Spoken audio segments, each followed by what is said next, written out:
When I was recruited to do this by Anne Marie a few weeks ago, I wasn't sure what the topic that Trevor was going to speak about was. So I thought, oh, this will be easy. I've got all sorts of things in my spiritual library. It'd be no problem to find anything that fits. And then I found the title, and I'm still confused about what it's about. But I did notice the words interfaith in it, so I thought, very often I think I, for one, feel kind of isolated here. I don't know how widespread interfaith is in Ann Arbor, and it's kind of fun and unique to be part of Interfaith Center, but feels like sort of a solitary journey. So I decided to look up some information about interfaith, and I found this on a website, and it's from July of 2020. It was an interview of a woman who did, well, I'll just start reading from it, but it's 8 pages long, so I had to be selective. It's an interview of this lady, and I'm going to read her answers to certain questions. Reverend Jenny Miller is one of ordained One Spirit Interfaith ministers and the recipient of the World Congress of Faith 2019 Interfaith Award for her essay, Is Interfaith Worship a Desirable Practice? This was the question, what does interfaith mean to you? I see interfaith as a word which in a modern contemporary context points to a spectrum of different ideas, nuances, and even belief, faith in itself. Interfaith is often regarded as being about tolerance, respect, dialogue, and understanding between the different faiths, and the sense of being interfaith. As I say in my essay, I see interfaith as including a further depth perspective for some people, if not all, of a depth unitive spirituality of oneness at its heart, which is more of an inner spirituality or even an inner mysticism, which can in turn become a basis for faith in itself, as similarly reflected in the theology of unity of Unitarian Universalists and the Unitarian and Free Christian Church, or indeed Sufism, which believes in the unity of God, religion, and humanity. This complements similar beliefs of Swami Vivekananda. And this is a quote from the Swami. I shall go to the mosque of the Muslim. I shall enter the Christian's church and kneel before the crucifix.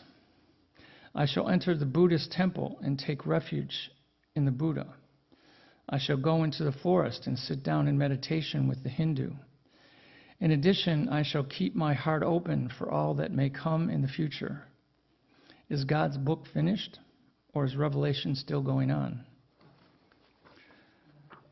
The next question I wanted to read her response to is, you bravely and directly address the elephant in the room in interfaith circles in saying that the very question of whether or not we are all madly in love with the same God is at the heart of my inquiry into interfaith worship as a desirable practice.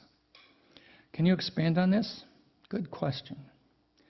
As I was contemplating how to go about writing my own essay on interfaith worship for the readership of the World Congress of Faiths International Journal, entitled Interreligious Insight, I was faced with many approaches and styles for writing it.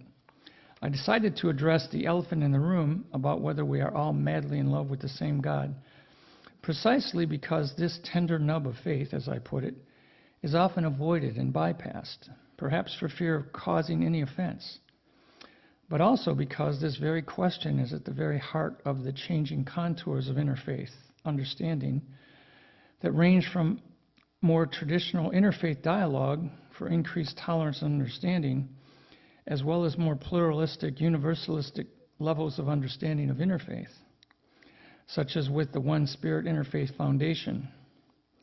In writing about interfaith worship specifically, I felt it was essential not to bypass the question of who, what we are all worshiping, and to be brave in exploring how that elephant in the room impacts on all sensitivities and considerations in interfaith worship as a desirable practice. One more question and answer. What constitutes for you a true interfaith worship service? What are the vital aspects that are required from your perspective? Deferring to the insightful essay of the same title by Amar Kadbali, who was the other joint winner of the World Congress of Faith's Essay Award 2019, and which is published alongside mine in the same journal of Interreligious Insight, he refers to three traditional types of interfaith worship services, highlighted by J. Frank Henderson. One, a single faith service which is held in accordance with the traditions of that one faith, with interfaith guests invited. Two, a multi-faith service where members of a different faith gather to worship together, but independently in their own ways. And three, an explicit interfaith service in which members participate in the same worship proceedings, affirming what they have in common to whatever extent that is possible. I would suggest that all these different traditional and contemporary types of interfaith service styles are true interfaith worship services in their own ways. In my own essay, I write that interfaith worship can encompass all dimensions of the spectrum of interfaith and can address themes or mark certain interfaith days, such as Interfaith Week, or multicultural interfaith services in the wake of a tragic event.